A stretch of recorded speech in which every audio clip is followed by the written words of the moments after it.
Hello, good morning, good afternoon, wherever you're joining us from. Welcome to another edition of our inService podcast here at Service Council. I'm Gerardo Pelayo, the Chief Research Officer in the organization, and really happy to talk about today shifting the focus from AI to decision intelligence, and especially happy about having Edward Krzysik, the Vice President of Customer Success and Value at Circuitry.ai. Sorry, let me say that again, Circuitry.ai. There we go.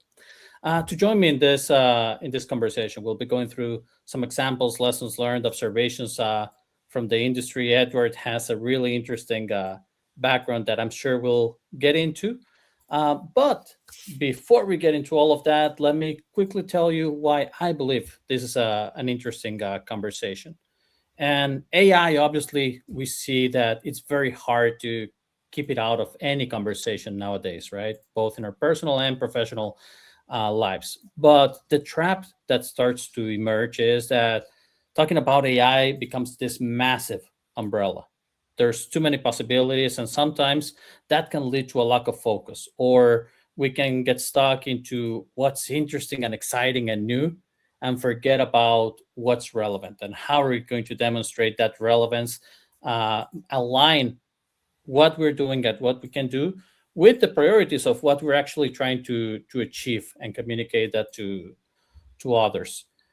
We are seeing from the data a significant shift from the state of AI relative to last year. Every year we conduct this state of artificial intelligence and service technology survey with our community, and I was looking at the data in 2025.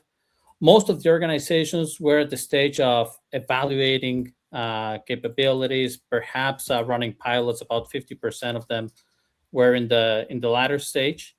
Right now, we're still in the collection process, but the in progress data is telling us that over half of respondents are either deploying AI in production, or even further ahead, they're already seeing benefits, measurable benefits from AI in their business. And that is a combination of not wanting to get left behind, but also we see that maturity advancing, and we want to build on that and see what's coming after that as we get into today's conversation. A bit of housekeeping. A reminder that today's podcast is getting recorded and will be available after we're done today across all platforms where you like to listen to podcasts, as well as all of our social media presence, the website, the LinkedIn, and all the other usual channels. And the last thing for our LinkedIn audience in particular, we appreciate that you're joining us and learning from this experience, but we also invite you to be a participating audience. If you have a question on the topic, an agreement, disagreement, you want to add your own perspective, please share that in the comments, and we'll do our best to incorporate that into the conversation. Edward has been kind enough to think on his feet, read and react as we go along. So we'll make this a fun conversation. With all of that said, Edward, that was a bit of a mouthful about myself, but I have had the pleasure of getting to know you a little bit already. But why don't you give an introduction about yourself and also what Circuitry AI does within the landscape of service? Yeah, great. Thank you. And on behalf of Circuitry AI, thank you so much for the opportunity to engage this very important audience. So we really appreciate that. So yeah, again, Edward Krzysik, I lead customer success and value at Circuitry AI. I have been in and around the field service industry really my entire career. So it's an interesting perspective, both as a practitioner, as a strategist, and as someone who is assisting our clients developing the right strategies to ensure that as they look at that AI umbrella, that they're really focused on these key elements of field service.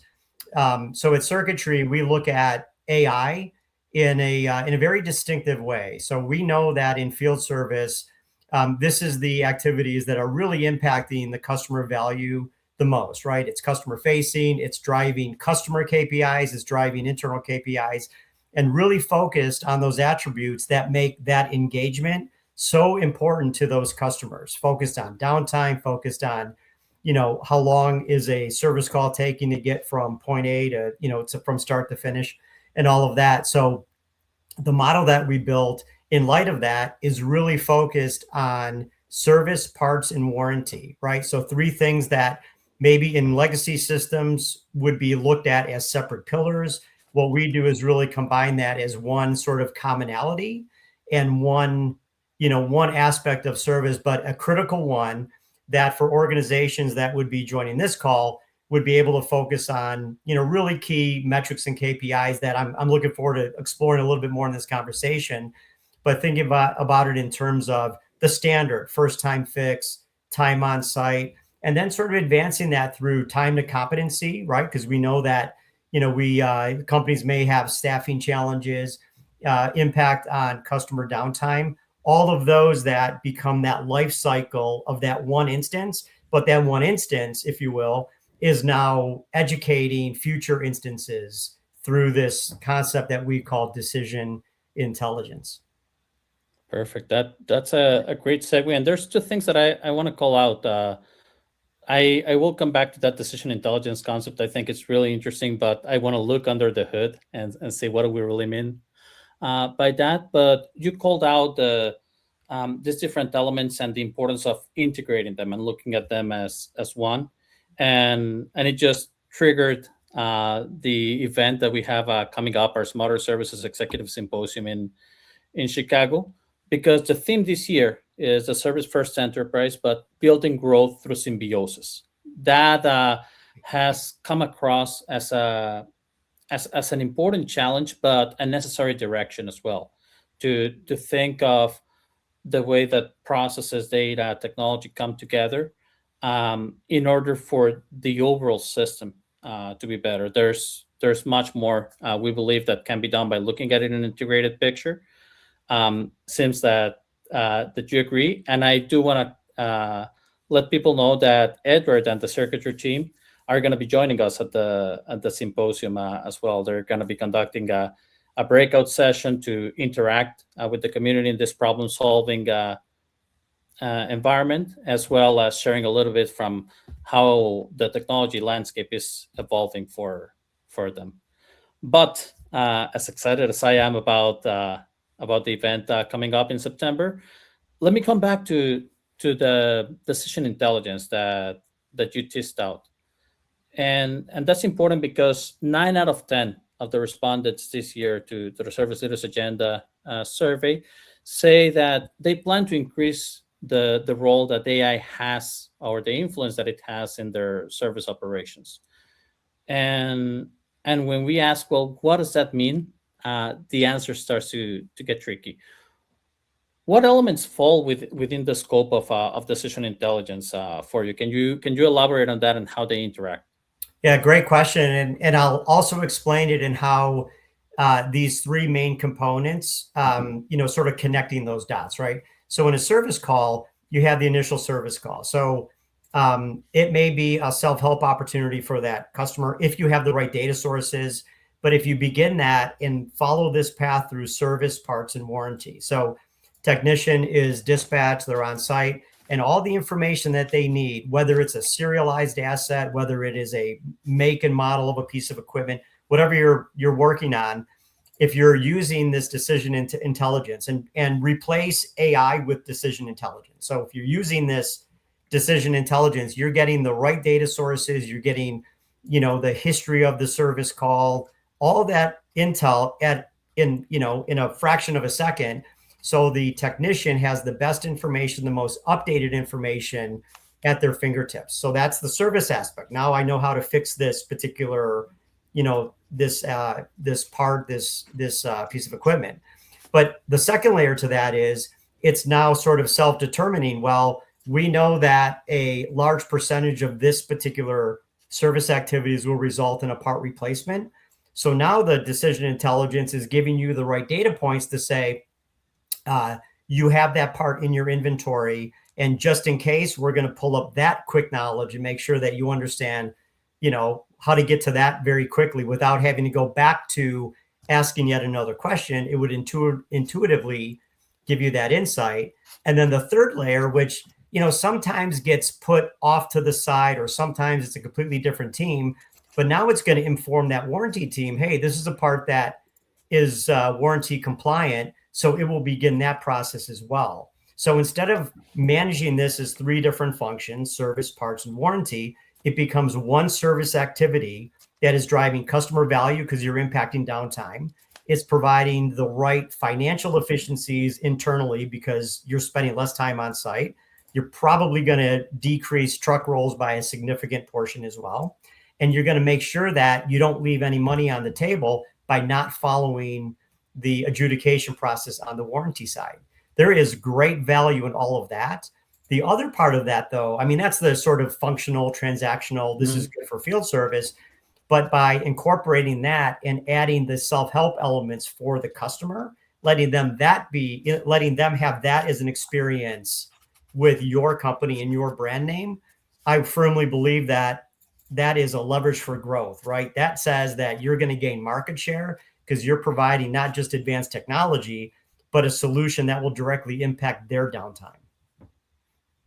That's very, very interesting. A lot to unpack there, and I'll be double clicking on these things one at a time. You did remind me of one very revealing insight from our Voice of the Field Service Engineer research, which is we asked technicians, do you get not enough, just right, or too much data coming your way? And for field service technicians, too much was a 3-to-1, 5-to-1 ratio, depending on the tenure of the technician, versus not enough. And I think you brought up a great point in that it's not just about making sure that all the information that is necessary, all the intelligence that is necessary is available, but also making sure that it's only the one that is relevant available, right? That focus removes the noise from the experience, and I think that's easily forgotten. I'm really glad that you brought that up. Yeah. Well, let me expand on that a little bit. So I think that your comment that the higher portion says that they're getting too much information, I think that could be attributed to a tech still getting information and then having to make a decision within that, right?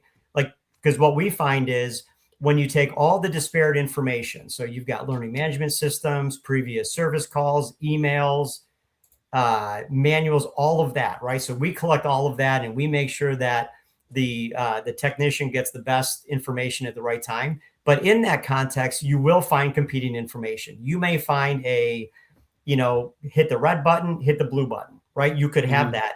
So as long as you have somebody that can adjudicate or make that sort of like, yep, I'm the subject matter expert, I'm the seasoned technician, here's the right answer, then that now is populated and available to everybody. So I think by doing that, they're not getting more information, they're getting the most correct information at the moment of need. And if you can improve that moment of impact for them, I mean, obviously you're going to solve a lot of, opportunities. One of them, and I'm sure we'll get to that, is adoption, right? Make it good and easy and successful for the technician, and you're going to overcome that challenge as well. Yeah, no, I love it. And I do want to challenge one of the things that you mentioned, because you started talking about KPIs, and they always come into the picture. They must, but the challenge comes when you combine the concept of a KPI with the idea of integrating these different functions, and that's where friction sometimes starts to pop up. We saw in that same service leaders agenda survey that the most frequent barrier that was being called out as slowing down the key initiatives was the perception that there were too many competing priorities, which is a different way of saying the KPIs that are important for one are not the ones that are important for somebody else. Yeah. Can you elaborate on how the way in which you're describing decision intelligence, this interaction between service, parts, and warranty, is what role is it playing in being able to align the metrics and the objectives that the service organization is trying to achieve?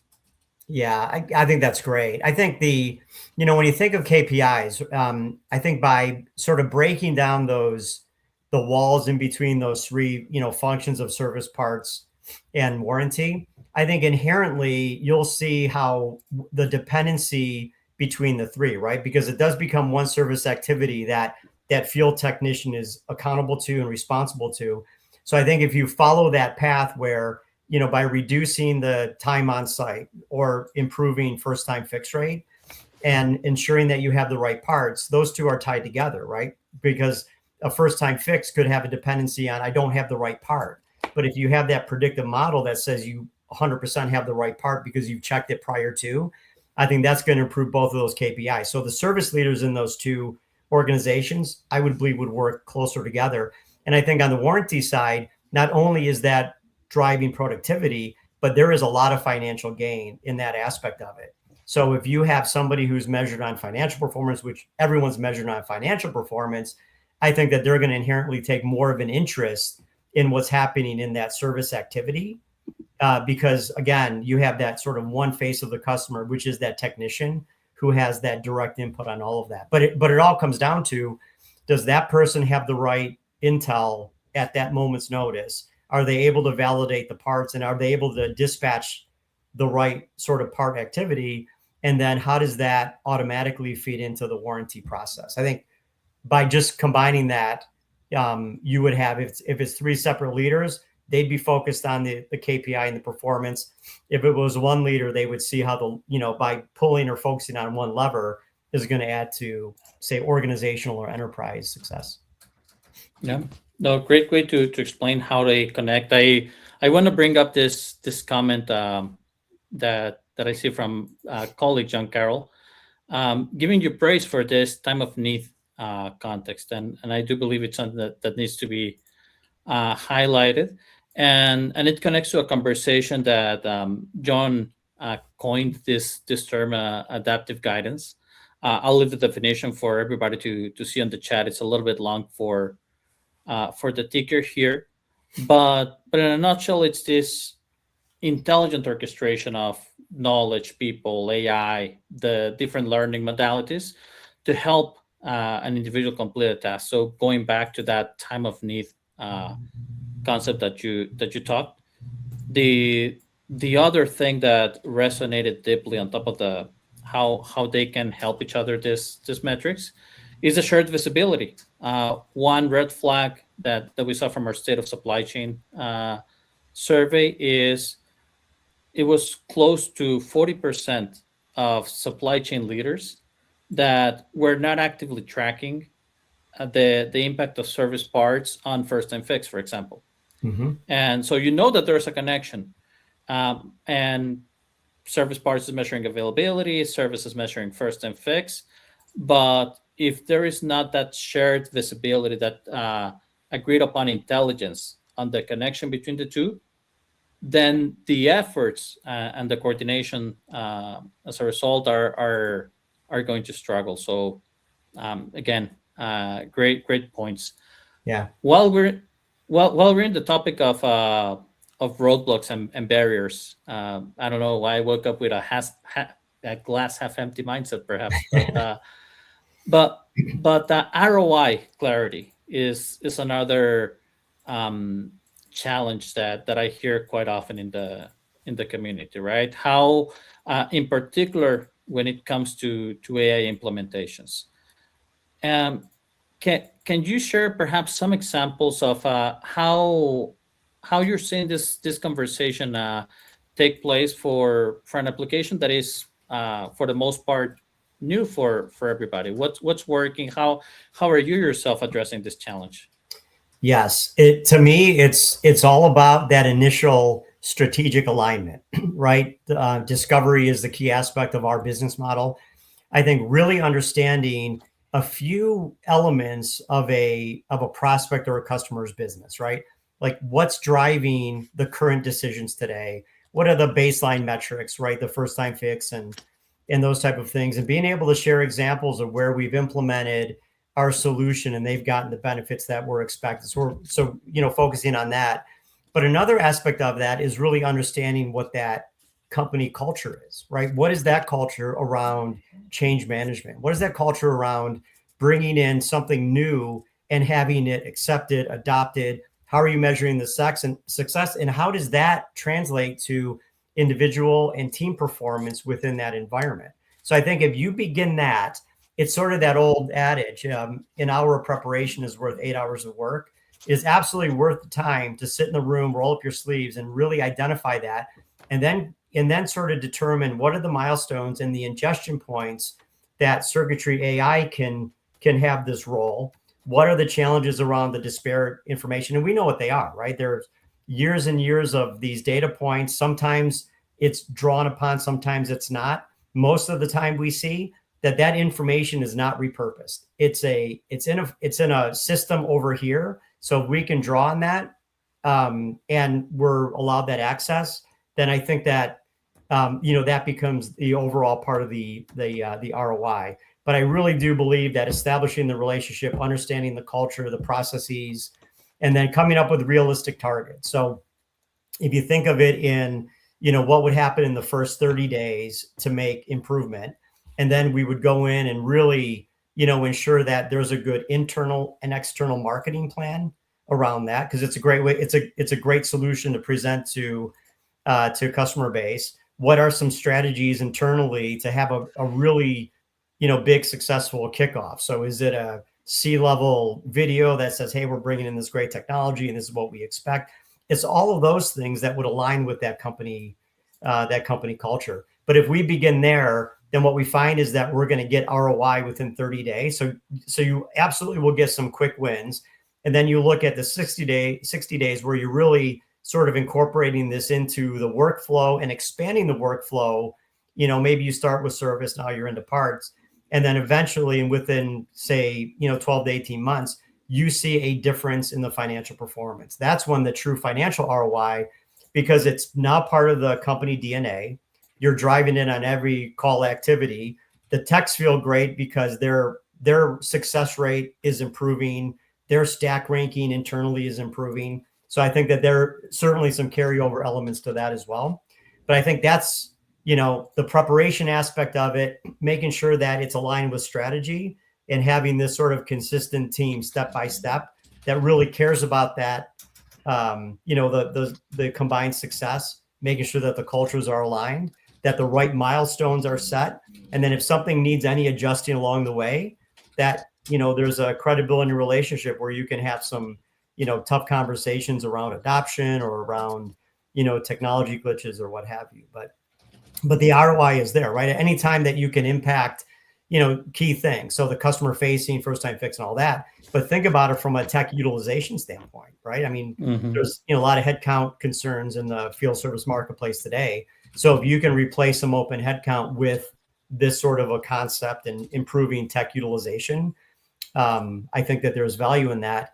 The last thing I will say on this is by partnering with companies that have people that have been practitioners like myself, I think you get a different take on it. So think of the ROI of utilization. I would suggest that a lot of field service companies are probably driving 84 to 86% utilization, right? You've got your standard day-to-day, you've got to keep time open for SLA management and emergency calls and whatnot.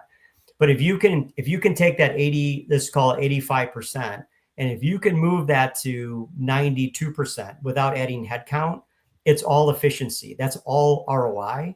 So I think that if we can bring that approach, then the ROI discussion becomes, beyond the transactional and really, moves to the strategic. Does that answer the question? Extensively, it does. And I was taking notes myself. I think a lot of richness in what you shared. You made a very bold claim along the way that I don't want it to get lost in the context, which was you talked about 30 days ROI and 60 days ROI, and that is a major difference to what we would see from technological deployments in decades past, and the supplement to that is it's not going to happen automatically. I do think there's multiple things that have to come together for that to even be feasible. But culture is one element where we are in agreement. It plays a major role. We saw, for example, one of the topics that I want to get into next, which is growth, not just the efficiency side. But out of the service leaders that that perceived growth to be their fundamental mandate in this year's survey, 1 in 4 say that their organization is still perceived as a cost center, right? And right there, you already see a misalignment between the objectives and the perception that they have about their role and the environment that they're in. And it's going to be very hard to succeed in such a situation. So the role of culture, again, another topic that we'll be talking about in Chicago, but I really like the raising awareness to that. And there's two more elements that I want to get into before we run out of time. First, you just spoke about self-resolution earlier, and also teased out this very effectively, this concept of, well, it's not just more data or even the right data, but is it already digested, so to speak, into a way that that is really intelligence. I've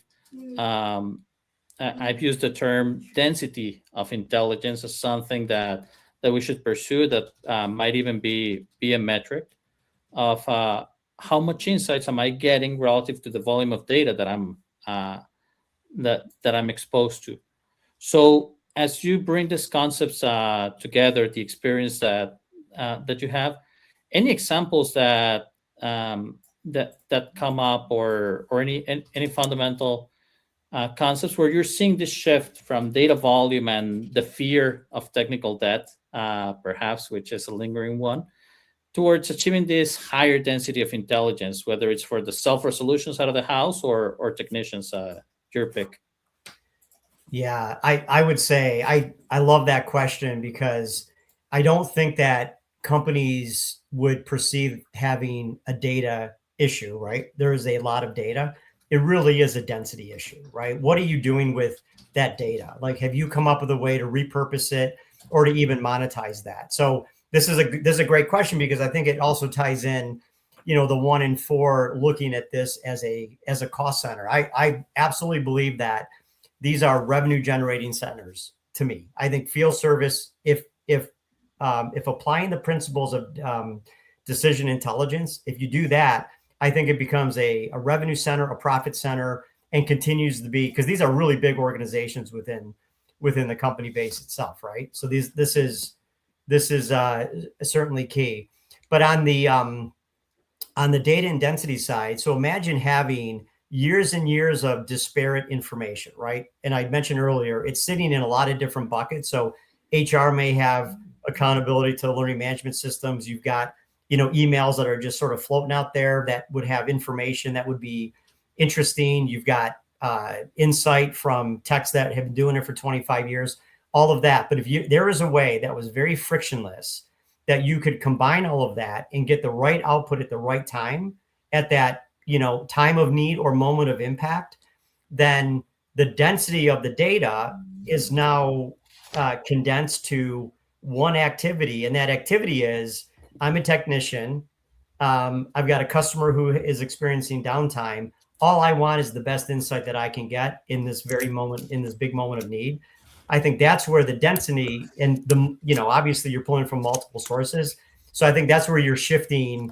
We have all these great data points to now we're going to monetize that, and we're going to make all of that information more valuable. Because if it's just sitting out there today in a bucket that nobody is pulling on, Mm-hmm. no value to it.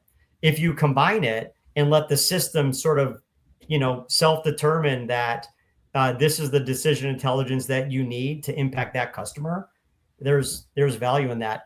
On the sort of the revenue side, think of an install base. So many field service organizations have challenges around install base, right? So the install base is driving all of the revenue, the aftermarket, all of that. So using this at the very beginning to, one, validate that you have all the right data points, entitlements, placement, all of that. Now that goes into the system. So that is going to, I believe, enlighten every future service call in that in that install base. So by using that, the sales and marketing team could leverage that for, early renewals, expansion opportunities. So that would be an example of the field service team providing even more value to an organization by giving them density of data, density of information, because you had the right decision intelligence platform. Yeah, and reading between the lines, a quick reflection is that the impact of having the right data, it's not only going to hit the utilization and the metrics that we are familiar with, it's also going to have a direct influence, the many examples that you provided, on the technician experience, which in turn helps with a major problem that we see in the industry, which is the availability of talent, the capacity to retain that talent, to attract a new generation into the profession. So all of this conversation that we're having, I believe it's critical in order to not just react or depend on, but to actually shape what that technician experience looks like. Yeah. I think it's a major lever. But even expand that to a customer environment, Mm-hmm. right? So a customer has a critical piece of equipment that is down. If they have access to the same platform and they're able to troubleshoot, diagnose, and by the way, the trend in the market today is this push to self-help. People are more comfortable around technology. They understand how to, get access to information. But by giving them this sort of same platform, you're going to have a better customer experience. You'll have a better technician experience. That's what, the growth engine should be leveraging, right? If that customer has that great experience and their downtime is impacted, their KPI improves, and they're going to look at, whoever's bringing that in front of them as not just a trusted advisor, but, that's going to be a business relationship for life. Yeah, that makes a lot of sense. It builds a moat around your install base. The and coming back to this one last thing that I wanted to pick your brain on, because you talked about the margins, and we've covered efficiency. One of the other areas of growing interest that I see in the community, but not yet a lot of examples on how to be successful at it, is, can we use AI? Can we use this decision intelligence concept that you bring up for market share growth? What are your thoughts on that, or perhaps any early experience that you have? Yeah, absolutely. I think that, what we're seeing is a lot of our customer base is allowing their customers to use this. As I mentioned in the previous conversation, that's where the market share comes from, right? So everyone's looking for what's the best innovation out in the marketplace. What have you brought to our QBRs and EBRs that, is impacting our business? What is the new creative approaches that will impact our bottom line, right? Because they're making some very large decisions on who they're going to go to. And this runs the, sort of the entire spectrum of what field service would be impacting. I think that's where it comes in, right? It's a differentiator. If you have the right model, and if you're coming across as being a confident, hey, we understand your business, and following the same thing. So field service organizations understanding what's driving that customer business and applying the right decision intelligence that will impact their bottom line, their growth, and their own market share. I think that's where the value comes into play. I think it's a sort of a trickle down or trickle up theory, if you will, but it's absolutely impactful. And the companies that embrace this, right, that is not a never ending, we have an AI strategy. Well, everyone has an AI strategy, but does field service have an AI strategy? Does marketing have an AI strategy? It's all a strategy, but it really needs to be sort of separated out. But I think the companies that are focusing on the decision intelligence aspect and marketing that to their customers will gain efficiencies. And then even on the OEM side, if an OEM said, hey, we're going to embrace this and we're going to offer this to our dealer channel, or we're going to offer this to our licensed professionals, I think that they're going to get the advantage and the mind share of those dealerships to say, okay, that's the type of company we want to go out and sell product for. Excellent. Edward, before I let you go, I've had a lot of fun learning about your perspectives. But I would like to learn a little bit about the individual as well. Perhaps you can share with the audience some personal project passion outside of your day job that that you'd like to share with the community? Great. Yeah, thank you so much for that opportunity. And what I would like to share is a great initiative that that I founded about 18 months ago called Veterans in Field Service. And the idea behind it is through the network of business professionals sort of in my ecosystem, we focus on three critical aspects. And this is very specific to field service. So the first one is hiring. And that is working with organizations that have hiring needs to connect them to organizations like Hire Military, SkillBridge, organizations and leaders that we have deep connections with. And by the way, about 44% of all field service workers, whether that's day one or executives and leaders, about 44% have military experience. I'm a proud Army veteran. So that is great. And those roles within field service are perfect for veterans and active duty military that are transitioning to the civilian workforce. So we focus on the hiring aspect and connecting those organizations. The second tier is mentoring, right? As business professionals, we all have 15 minutes a month to work with a veteran, to maybe look at resumes, introduce them to field service. It's the right thing to do, and it helps out our brave military. And the third is to serve almost as a consultant around outreach programs, connecting to organizations like Wounded Warrior Project or Folds of Honor. We have those deep connections as well. So it's something that I'm really passionate about. I've seen how offering positions within field service can impact a veteran and active duty soldiers' lives. But I think from an organizational standpoint, if you focused on recruiting those, you would get someone who shows up on time, who is disciplined, a problem solver, and someone who I think would net some really great results. So I super appreciate you allowing me an opportunity to mention that as well. Absolutely. So first of all, thank you for your service, and it's a wonderful initiative. I know we went a little bit over time, so thank you to the audience for staying along.